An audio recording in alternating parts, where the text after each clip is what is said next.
දවසක් එක ළමෙක් ගිම්හාන නිවාඩුවට එයාගේ සීයා බලන්න ආවා. එයා නිතරම සීයාට සෙල්ලම් කළා. දවසක් එයා සීයාට කිව්වා මම ලොකු වුණාම මට සාර්ථක මිනිහෙක් වෙන්න ඕන. ඉතින් මට සාර්ථක වෙන්න ක්‍රම කිහිපයක් කියන්න පුළුවන්ද කියලා ඇහුවා. සීයා ඔව් කියලා ඔළුව වනලා ළමයාව ළඟම තියෙන තවානකට එක්කගෙන ගියා. ඉතින් එයාලේ තවානෙන් පොඩි පැල දෙකක් අරගෙන ගෙදර ආවා. ඊට පස්සේ එක පැලයක් බඳුනක හිටවලා ගේ ඇතුලේ තියාගෙන අනිත් පැලේ ගෙදරින් එළිය බිම හිටවලා ඇහුවා මේ පැල දෙකෙන් අනාගතයේදී හොඳින් වැඩෙන්නේ මොන පැලේද කියලා. ළමයා ටිකක් වෙලා කල්පනා කරලා කිව්වා ගේ ඇතුලේ තියෙන පැලය හැම අනතුරකීම ආරක්ෂිත නිසා හොඳට වැඩේ කියලා. එළිය තියෙන පැලයට තද හිරු එළිය, කුණාටු, සතුන් වගේ දේවල් වලින් අවදානමක් තියෙනවා. සීයා hina වෙලා කිව්වා ඉස්සරහට මොකද වෙන්නේ කියලා අපි බලමු. ඉතින් නිවාඩුව ඉවර වෙලා ළමයා එයාගේ අම්මයි තාත්තයි ළඟට ගියා.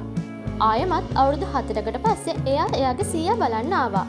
ඇවිත් කිව්වා සීයේ මම එදා ඔයාගෙන් අහපු ප්‍රශ්නෙට ඔයා කිසිම උත්තරයක් දුන්නේ නැහැ. ඒත් මේ පාර මට ඔයාගෙන් උත්තරයක් ඕන. සීයා hina වෙලා කිව්වා අපි ඊට කලින් එදා හිටවපු පුංචි පැල දෙක බලන්න යමු. සීයා ඉස්සෙල්ලාම බඳුනක හිටවලා ගේ ඇතුලෙන් තියපු පැලේ බලන්න ළමයාව එක්කරගෙන ගියා. ඒ පැලය ගසක් බවට පත් වී ඇති බව ඔවුන් දැක්කා. ඊට පස්සේ ඔවුන් ගියා එළිය හිටපු පැලය බලන්න.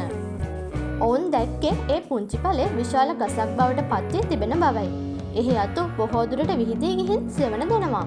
දැන් සීයා පිරිමි ළමයා දිහා බලලා ඇහුවා දැන් වැඩිපුරම වැඩුණු පැලය කුමක්ද කියලා.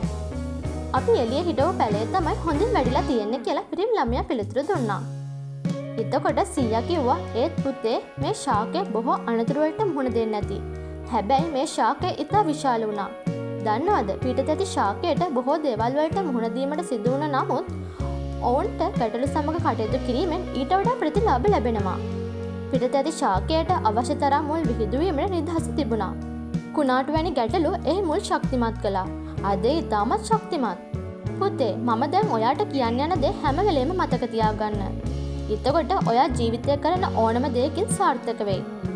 ඔයා හැම වෙලේම සුවපහසු තීරණ ගන්නවා නම් ඔයාට පුළුවන් තරම් දිනු වෙන්න බැරි වෙනවා. මේ ලෝකෙට මුහුණ දෙන්න ඔයාට දැනටමත් පුළුවන් නම් කොච්චර අනතුරු තිබුණත් කිසිම ඉලක්කයක් ඔයාට අත් කරගන්න බැරි නැහැ.